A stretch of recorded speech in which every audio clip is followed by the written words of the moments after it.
Deixa eu te contar um negócio. O governo federal, por intermédio do Conselho Nacional de Política Energética, aprovou o aumento da mistura do etanol na gasolina para 30%.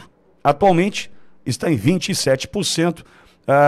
E também da mistura do biodiesel no diesel, que era de 14% para 15%. O evento foi bem midiático e contou com a presença do presidente Lula, que reforçou o compromisso do governo com a expansão dos biocombustíveis do país e rebateu as críticas de que a produção dos biocombustíveis possa comprometer a segurança alimentar, em especial no que tange a soja.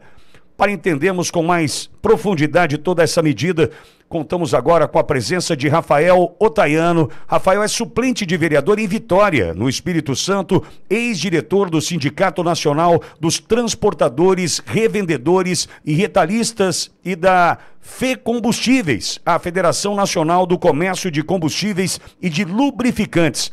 Rafael, bom dia, seja bem-vindo, é uma honra tê-lo aqui. Rafa, o seu microfone, acho que é só liberar teu microfone, por gentileza.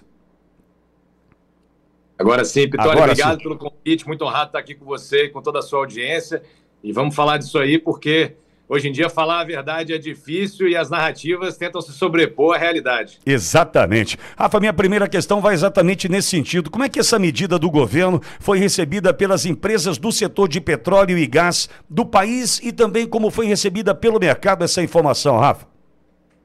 Olha só, Pitório, é imaginado que as empresas do setor de petróleo e gás ficariam muito chateadas com essa medida e deveriam se posicionar contra, uma vez que o combustível renovável vai tomar o lugar dessas empresas. Então é dizer que o produto delas vai diminuir enquanto os renováveis vão aumentar.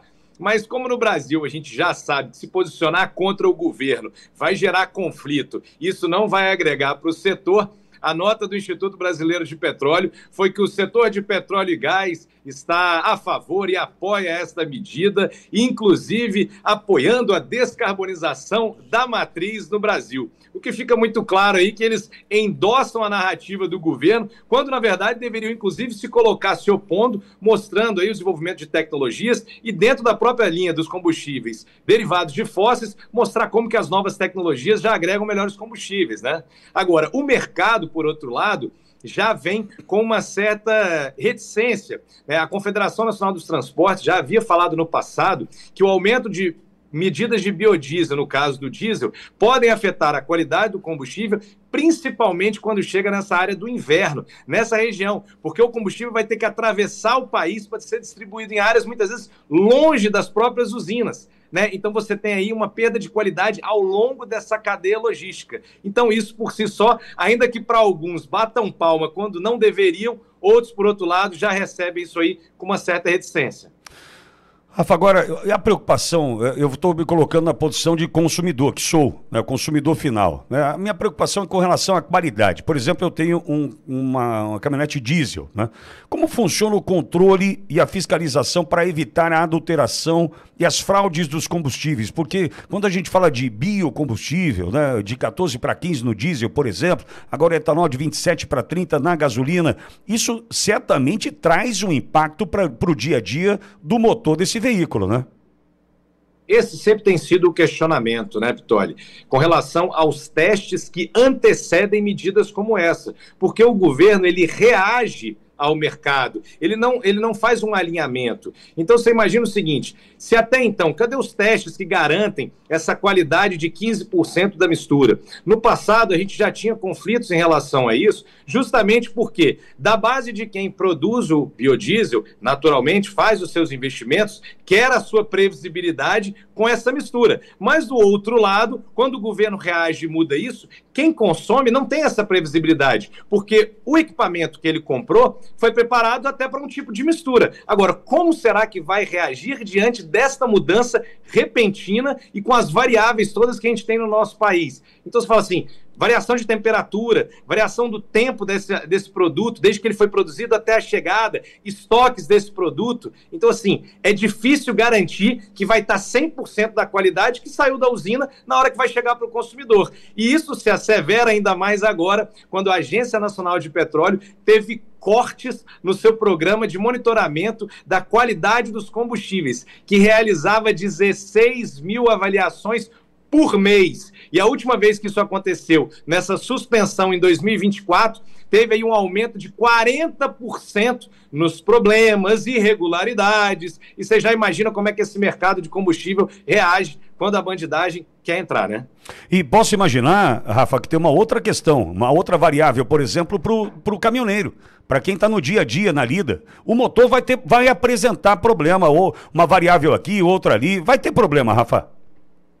Uma das coisas que a gente tem acompanhado no passado, e isso muito dito pelas próprias pessoas que utilizam o caminhão, é que o aumento de biocombustível muitas vezes tinha geração de um maior nível de borra ou de detritos ali justamente nessa parte de filtro, nessa parte de injeção. Então, é inevitável pensar que se você tem um aumento de troca de filtros, você não vai ter um aumento de custo. E aí você acaba tendo, de novo, impacto no final, no preço do quilômetro rodado. Pode não ser diretamente onde o cara imagina, mas no custo de manutenção. Exato. E isso afeta. Exatamente aí. Agora, muitas vezes, Rafael, essas ações são justificadas como defesa da nossa, essa palavra está em alta agora, soberania energética, né? Como fica a concorrência e a competição no mercado de combustíveis? Olha só, Pitoli, como eu falei, o governo é um governo de narrativas, né? Então, todas as vezes que eles querem fazer algo, eles têm que vender isso para a população muito embalado, né?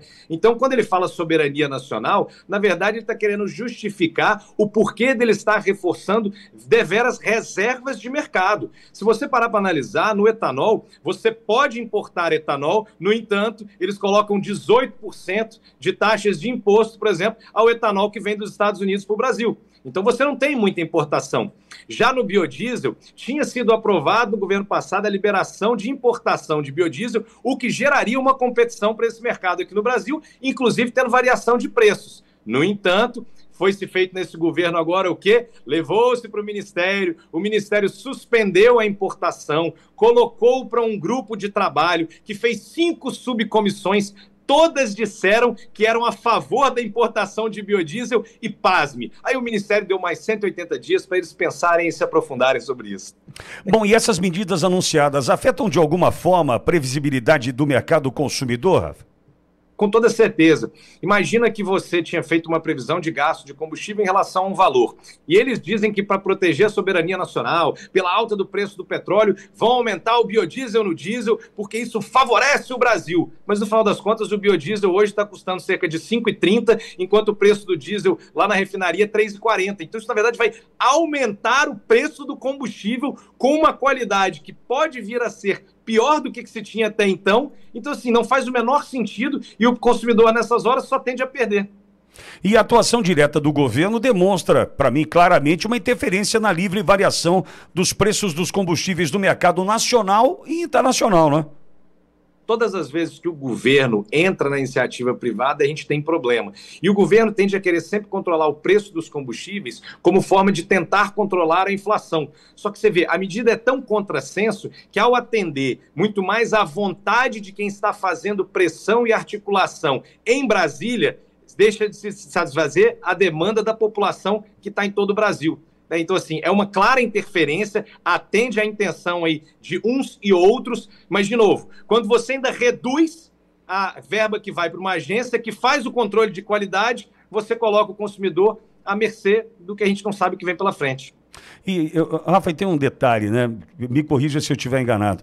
A dona de casa que está ouvindo a gente agora e que pode pensar que não tem nada a ver com isso, ela pode estar sofrendo com o aumento do preço do PET do óleo de soja, 900 ml lá do óleo de soja, porque está indo mais soja para o biocombustível, né? Está indo mais soja lá para o biocombustível e vai impactar no preço do óleo. A senhora está com dúvida aí, mas por que o óleo está subindo tanto? Acho que a gente encontra aí uma resposta, né?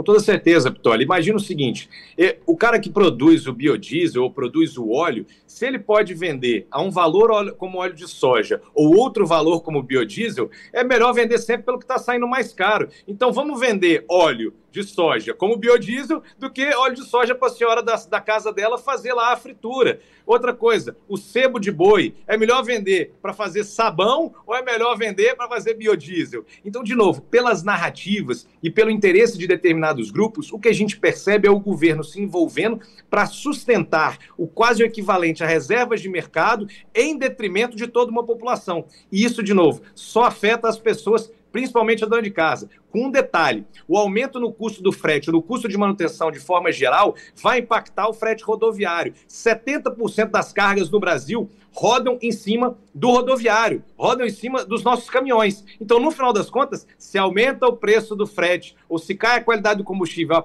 aumenta o preço de manutenção, o produto vai chegar mais caro na ponta do consumidor final. Rafael, ontem a gente conversou aqui na Hora em Verde com o presidente Bolsonaro e no meio da entrevista ele colocou na conversa conosco Adolfo Saxida. E o Saxida trouxe uma informação e eu queria te ouvir sobre isso, porque já tratei desse assunto aqui hoje com relação a IOF, impostos, essa sanha por aumento de impostos em função de um governo que gasta e gasta mal, né? E aí o Saxida ontem aqui para a Hora em Verde falou o seguinte: Pitoli, imagine o seguinte, quando a gente lá em 2022 tentou encontrar um caminho para derrubar o preço do combustível, a gente foi e derrubou o imposto. E o barril do petróleo, naquele momento, na casa de $126, em função do conflito Rússia e Ucrânia e tal. E hoje, na casa de 70, 80 dólares, eu não sei quanto está hoje o barril do petróleo. Não, mas deve, segundo ele ontem, nessa casa entre 70 e 80 dólares. Como que o combustível hoje, né, num barril de petróleo nesse valor, está mais caro do que o combustível, do que aquele praticado quando o barril estava a 126 dólares. Isso tudo é imposto, Rafael? Onde que eu posso encontrar justificativa para o preço? A composição do preço dos combustíveis ela é uma soma, né? Então você vai ter desde a variação do preço do barril de petróleo, como também a própria variação do dólar, como também impostos. Então, assim, não dá para dizer que é exclusivamente um desses. Agora, o que a gente percebe é que enquanto um governo queria tratar isso de forma direta, reduzindo a carga tributária, o outro, na verdade, só quer aumentar. Então, assim, é isso que para mim é inconcebível. Você quer controlar a inflação, mas você aumenta a carga tributária, que aumenta o preço, o que mostra que a decisão do governo, ela sequer era orientada por um fator racional, mas sempre o fator de narrativa atrelado aos interesses que estão por trás e que nunca são claros para as pessoas. Perfeito. Esse Rafael Otaiano, Rafael é suplente de vereador em Vitória, no Espírito Santo, ex-diretor do Sindicato Nacional dos Transportadores, Revendedores e Retalhistas e também da FE Combustíveis, que é a Federação Nacional do Comércio de Combustíveis e de Lubrificantes. Rafael, muitíssimo obrigado. Como é que a gente te encontra nas redes sociais? Que certamente deve ter informação valiosa ali, né, Rafa? @Rafael Otaiano no Instagram, Facebook também, aqui no YouTube. E fico muito feliz e agradecido, Pitoli. Contem comigo, sempre à disposição. E aqui no Espírito Santo, em Vitória, eu estou como suplente do vereador, mas vale dizer do PL. Do PL, é isso aí. A gente já entendeu, já ficou claro para nós o que a gente pensa. Pensamentos alinhados aqui. Obrigado, Rafa. Sucesso para você. Um abraço, obrigado, fique com Deus. Amém, obrigado, amém.